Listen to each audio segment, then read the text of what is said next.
আচ্ছা, তো আমরা যে এক্সপেরিমেন্টটা আজকে ধরবো সেটা হচ্ছে experiment number 4, determination of the value of g acceleration due to gravity by means of a compound pendulum. একটা কম্পাউন্ড পেন্ডুলামের সাহায্যে আমরা হচ্ছে অভিকর্ষ ত্বরণের মান বের করব। এটা হচ্ছে আমাদের আজকে এক্সপেরিমেন্টের কাজ। তো অবজেক্টিভস কি এই এক্সপেরিমেন্টের? To measure the value of G by determine the length graphically, to determine to measure the time of one oscillation of the pendulum by the point of intersection. আর এই এক্সপেরিমেন্ট করলে আমরা কি শিখতে পারবো, লার্নিং আউটকামটা কি হবে? After completing the experiments, the students will be able to determine the mass of the earth by deriving the local acceleration due to gravity, as well as the students will be able to compare the local acceleration with the standard value of g. দেখা যাচ্ছে তুমি যে কোনো জায়গায় বের করে ফেলতে পারবা, জি এর মান বের করে ফেলতে পারবা ওই এক্সপেরিমেন্টের সাহায্যে। আর তুমি যখন কোনো জায়গার লোকাল অ্যাক্সিলারেশন বের করতে পারবা, তখন তুমি ওইটা দিয়ে ইউজ করে পৃথিবীর ভরটাও মেজার করতে পারবা। তো এই এক্সপেরিমেন্ট আসলে দেখতে কেমন সেটা ইউনিভার্সিটিতে কেমন দেখাবে সেই জিনিসটা আমি যদি তোমাদেরকে দেখাই।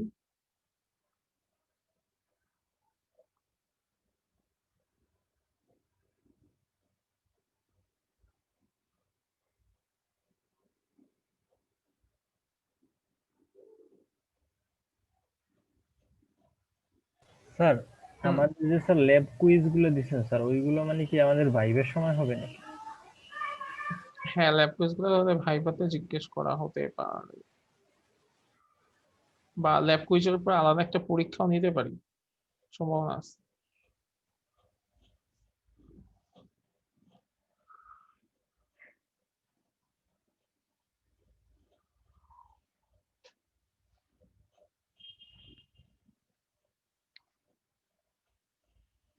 তোমাদের ল্যাবের ভিডিও গুলা রেডি, কিন্তু কিছু ছবির অভাবে ভিডিও গুলা ছাড়তে পারতেছি না।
আচ্ছা, সাউন্ড তো শুনতে পাচ্ছ না?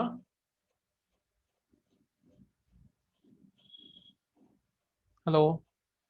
জি স্যার। আচ্ছা, তাহলে এটা একটু দেখো। জি স্যার, শুনতে পাচ্ছি।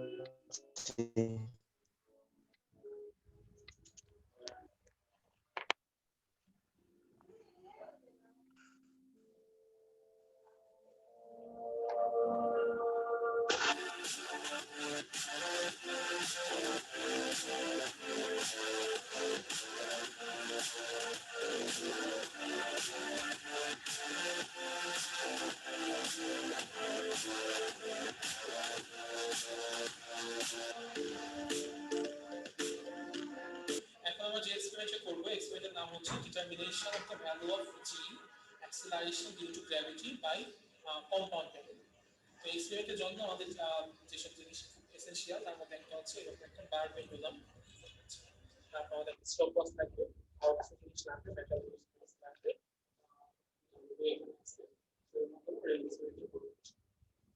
তো এখানে এটা সেন্টার অফ গ্র্যাভিটি হচ্ছে, হচ্ছে সেন্টার অফ গ্র্যাভিটি।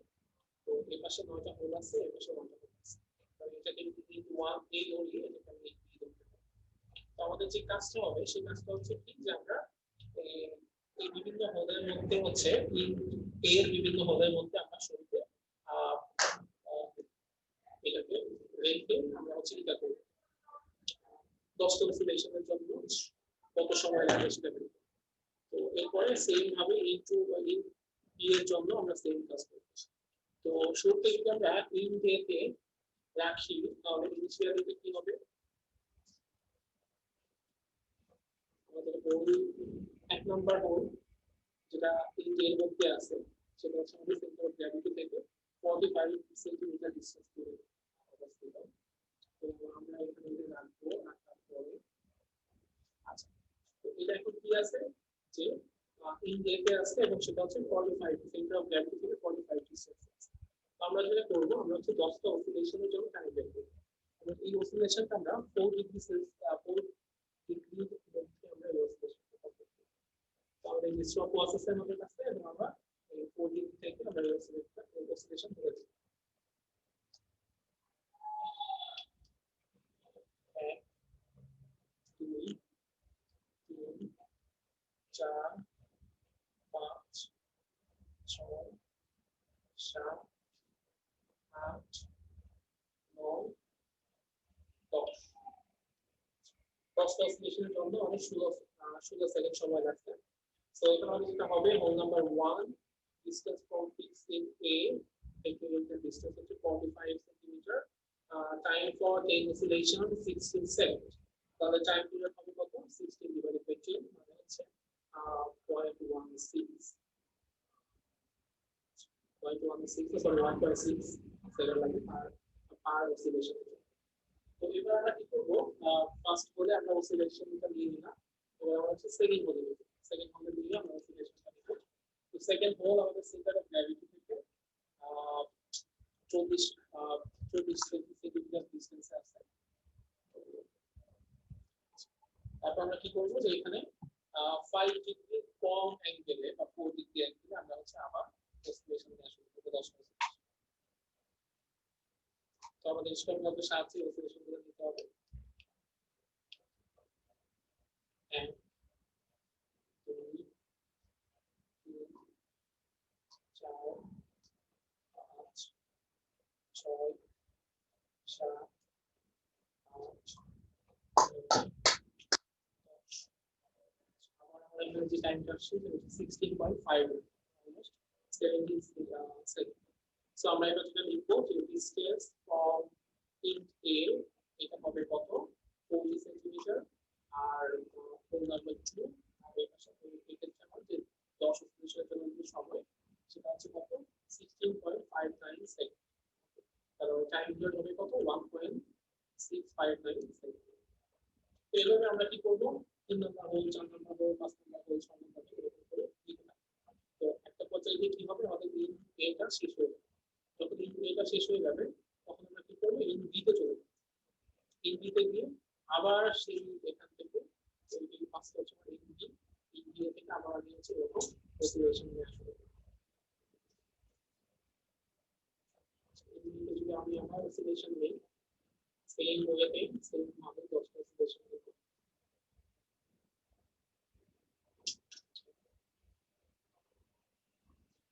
আবার সেম ভাবে এরকম 4 ডিগ্রি অ্যাঙ্গেলে হচ্ছে 10টা অসিলেশন নেব। তার আগে আমাদের যেটা করতে হবে সেটা হচ্ছে এটাকে জিরো করে নিতে হবে। 1 2 3 4 5 6 7 8 9 10 তারপর আসছে 16.06। তার মানে ইন দিতে আমার ফার্স্ট হলে কতগুলা কত সময় লাগছে 16.06 সেকেন্ড সময় লাগছে এবং ডিসটেন্স হচ্ছে 45 সেকেন্ড।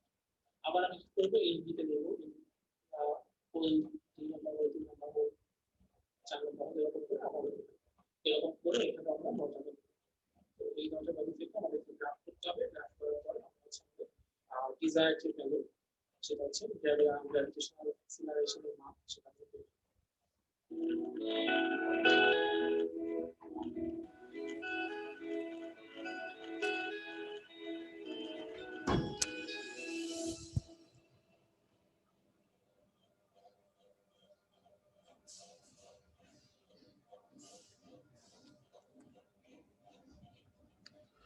তো এটা আসলে আমাদের ডিপার্টমেন্টে যদি আমরা পড়তাম তাহলে আসলে এইভাবে করতে হইতো। তো এখন আমরা আসলে সিমুলেশনের মাধ্যমে করব। খুবই সহজ একটা এক্সপেরিমেন্ট। জাস্ট একটু গ্রাফটা একটু কঠিন। কঠিন না ঠিক, গ্রাফটা একটু মানে একটু সময় দিতে হবে গ্রাফ করতে। এই হচ্ছে ব্যাপার। ঠিক আছে? সিমুলেশনটা একটু বড় করে দেখালে ভালো হতো। বড় করে বলতে? স্যার স্ক্রিনে ছোট দেখা যাচ্ছে স্যার। আচ্ছা, এটা আসলে এতটুকুই। এখন তো বড় করব কিভাবে দাঁড়াবে? ব্রো তুমি এটা নিজে বড় করে দেখতে পারবা। তুমি ছবিটাকে জুম করো, স্ক্রিনটাকে জুম করো, তাহলেই হবে।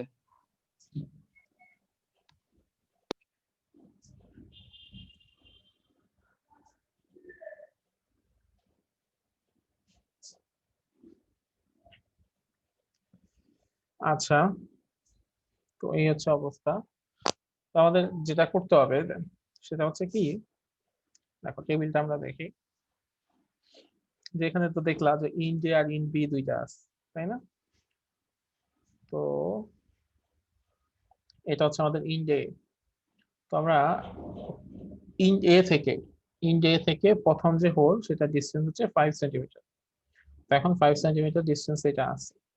তো আমরা এটাকে যদি এরকম টেনে অসিলেট করতে দেই, এবং অসিলেশনটা অবশ্যই 5 মানে ওই অসিলেশনটা যেন 5 ডিগ্রি কম কোণে হয় সেটা খেয়াল রাখতে হবে। তো এরকম অসিলেট করতে দিব আর এখান থেকে টাইম কাউন্ট করব। এখানে যদিও 30-50টা অসিলেশনের কথা বলা আছে, তো তোমাদের সুবিধার্থে আমি 30টা অসিলেশন বললাম। তো 30টা অসিলেশনে টাইম কাউন্ট করবো। ঠিক আছে? তো 30টা অসিলেশনে কত সময় লাগলো সেই টাইমটা এখান থেকে কাউন্ট করবো। একটা অসিলেশন কিভাবে কমপ্লিট হয়, ধরো এখান থেকে একটা অসিলেশন যদি শুরু হয় আবার যদি এখানে ফেরত আসে তাহলে সেখানে একটা কমপ্লিট অসিলেশন হয়। তো এটা নিশ্চয়ই তোমরা জানো। আচ্ছা, এটা শেষ হওয়ার পরে কি করবা? লেন্থটা বাড়াইয়া দিবা 10। 10-এ কি আবার সেম কাজটাই করবা। 15, 20, 25, 30, 35, 40, 45। তাহলে নবম হোল চলে আসলো। ইন্ডিয়াতে 9টা হোল কমপ্লিট হয়ে গেল। তারপরে এরপরে যে হোলটা সেটা হচ্ছে আমাদের সেন্টার অফ গ্র্যাভিটি। সেখানে আমাদের কিছু নিতে হবে না। তারপর আবার 55 থেকে শুরু করব। 55 থেকে দেখো, খেয়াল করে দেখো, এটা কিন্তু তখন পর্যন্ত এখানে, আর 55 থেকে আবার সেটা নিচের দিকে নামা শুরু করে। 60, 65, 70, 75, 80, 85। ঠিক আছে, 95 এই পর্যন্ত আমরা আবার নিব। এখন হচ্ছে 1 থেকে 45 পর্যন্ত ইন্ডিয়াতে 9টা হোল, 50 হচ্ছে সেন্টার অফ গ্র্যাভিটি, সেখানে কিছু নেওয়া লাগবে না। দেন 55 থেকে আবার 95 পর্যন্ত আমরা আবার হচ্ছে 9টা হোলে ডেটা নিব। ঠিক আছে? এরকম করে এখানে আমাদের 30টা করে অসিলেশন নিব, টাইম কত আসে সেটা বের করব। তো দ্যাট মিন্স এই টেবিলটা আমাদের ফিল আপ করতে হবে। ফার্স্টে ইন্ট এর 9টা, দেন হচ্ছে ইন্ট বি এর 9টা। ঠিক আছে? নেওয়ার পরে কি করব, এই যেখানে 5, 10, 15 এরকম করে 5 এর জন্য টাইম কত সেটা লিখবো। দেখো, টাইম ফর 50 অসিলেশন, 50টা অসিলেশন তোমরা এখানে 30 জন্য নিবা। তো টাইম ফর 30 অসিলেশন যা হবে সেটাকে যদি 30 দিয়ে ভাগ করো তাহলে টাইম পিরিয়ডটা পেয়ে যাবে। ঠিক আছে? 30 অসিলেশনের জন্য যা লাগবে সেটাকে 30 দিয়ে ভাগ করলে টাইম পিরিয়ডটা চলে আসবে। এরকম করে এরকম টাইম পিরিয়ড বের করবে। তো এটা কি পারবা করতে? পারার কথা সবারই, তাই না? জি জি স্যার। স্যার। তাহলে সবাই করো। আর কারো যদি না থাকে, ল্যাপটপ না থাকে, পিসি না থাকে, তাহলে ফোনে করো। স্যার আচ্ছা, গ্রাফটা হচ্ছে কেমন, এক্স অ্যাক্সিসে হচ্ছে তোমার ডিসটেন্স থাকবে আর ওয়াই অ্যাক্সিসে থাকবে টাইম পিরিয়ড। ঠিক আছে? এক্স অ্যাক্সিসে ডিসটেন্স আর ওয়াই অ্যাক্সিসে টাইম পিরিয়ড। এক্স অ্যাক্সিস তুমি শুরু করবা 0, 10, 20 এরকম করে 100 পর্যন্ত। এর মধ্যে 50 হচ্ছে তোমার সেন্টার অফ গ্র্যাভিটি। তো এইভাবে একটা লাইন ড্র করবা। তো 0 থেকে 45 পর্যন্ত ইন্ট এ, আর 55 থেকে 95 পর্যন্ত ইন্ট বি। তো তোমার এই ইন্ড এর জন্য একটা কার্ভ তৈরি হবে, ইন বি এর জন্য একটা কার্ভ তৈরি হবে। তো এরপরে যেটা করতে হবে, আচ্ছা ওয়াই অ্যাক্সিসে হবে হচ্ছে তোমার টাইম পিরিয়ড। টাইম পিরিয়ডের ক্ষেত্রে এই জিনিসটা খেয়াল করবা, টাইম পিরিয়ডটা চেষ্টা করবা এরকম করতে যে টাইম পিরিয়ডে তোমার সর্বনিম্ন মান কত আর সর্বোচ্চ মান কত, ওইটুকুকে তুমি হচ্ছে ফোকাস করবা। যেমন এখানে সর্বনিম্ন মান ছিল মোস্ট প্রবাবলি 1. এটা হচ্ছে 1.5, তাহলে এটা হচ্ছে 1.25, তাহলে ওটা ছিল 1.3 এর মতো। আর সর্বোচ্চ মান ছিল হচ্ছে 2. ওরকম 2.25 পর্যন্ত। তো এইখানে এইটুকু না করে তুমি চাইলে গ্রাফটাকে আরো একটু একটা কাজ করা যেতে পারে, যে তুমি এখানে শূন্য না ধরে এখানে 1 থেকে শুরু করবা। ঠিক আছে, ধরো এখান থেকে 1 শুরু হইলো, আর এখানে যেহেতু 2.25 শেষ হয়েছে, 2.25 এখানে শেষ না করে তুমি এটাকে আরো বড় করে দাও, 2টাকে তুমি এখানে দাও, মানে ওয়াই অ্যাক্সিসের প্রতি ঘরের মানগুলোকে ছোট করে দাও, তাহলে জিনিসটা হবে এটা অনেক বড় হয়ে যাবে, তখন তোমার গ্রাফটা এখান থেকে এই পর্যন্ত বড় হয়ে যাবে, দেখতে অনেক সুন্দর লাগবে। তো এরকম করে দিতে পারো। মানে 1 থেকে শুরু করবো আর কি। হ্যাঁ 1 থেকে শুরু করবা আর শেষ করবা হচ্ছে 2.5 এ। ঠিক আছে, তাহলে তোমার যদি 1 এখান থেকে শুরু হয় আর 2.5 এখানে শেষ হয়, তাহলে এই জিনিসটা দেখতে অনেক বড় হবে, তখন তোমার গ্রাফ আঁকতে তারপরে মানে এই কার্ভ ড্র করতে অনেক সুবিধা হবে, বা জিনিসটা দেখতেও সুন্দর লাগবে। আচ্ছা, তো সেটা করবা। তো তারপরে এরকম দুইটা কার্ভ তৈরি হবে। তো এই দুইটা কার্ভ তৈরি হওয়ার পরে খেয়াল করবা যে ইন্ড এর দুইটা পয়েন্ট আর ইন্ড বি এর দুইটা পয়েন্ট, এরকম 4টা পয়েন্ট, যে 4টা পয়েন্ট হচ্ছে একই রেখাতে অবস্থিত। ইন্ড এ থেকে 2টা আর ইন বি থেকে 2টা, এরকম যে কোনো 4টা পয়েন্টকে, যে 4টা পয়েন্ট একই রেখায় অবস্থিত, সেই 4টা পয়েন্টকে এরকম দাগ দিবা। দাগ দিয়ে এ থেকে সি পর্যন্ত ডিস্টেন্স কত আর বি থেকে ডি পর্যন্ত ডিস্টেন্স কত সেটা বের করবা। দ্যাট মিন্স এই 4টার নাম দিবা এ বি সি ডি। তাহলে এ থেকে সি আর বি থেকে ডি, এই 4টা, এইটার হচ্ছে নিবা, লেন্থ কত সেটা বের করবা। আর এই রেখা বরাবর তোমার যে টি, সেটা হচ্ছে তোমার টি এর মান। দেখো আগের গ্রাফটা, তোমার এসির মান নিবা আর বিডির মান নিবা, তো সেই দুটাকে যোগ করে 2 দিয়ে ভাগ করলে তোমার মিন লেন্থটা বের হয়ে আসবে। ঠিক আছে, মিন লেন্থটা বের হয়ে আসলো। আর করেসপন্ডিং টাইম পিরিয়ড মানে হচ্ছে এই যে রেখা বরাবর টাইম পিরিয়ডের মান কত সেটা বের করবে, সেটা হচ্ছে তোমার করেসপন্ডিং টাইম পিরিয়ড, সেই টাইম পিরিয়ডের মান বের করবে। পরে জি এর মান বের করার জন্য জি হচ্ছে 4π² L/T², সেখানে এল আর টি এর মান বসায় দিলে আমাদের রেজাল্ট বের হয়ে যাবে। তারপর একটা পার্সেন্টেজ অফ এরর বের করবা, সেটা হচ্ছে 9.8 হচ্ছে ওই আইডিয়াল মান, তোমার কত আসছে সেটা বিয়োগ করবা, নিচে হচ্ছে 9.8, এটাকে 100 দ্বারা গুণ করে পার্সেন্টেজ করলে এখানে একটা পার্সেন্টেজ অফ এরর বের হয়ে আসবে। বুঝতে পারছো? জি স্যার। জি স্যার।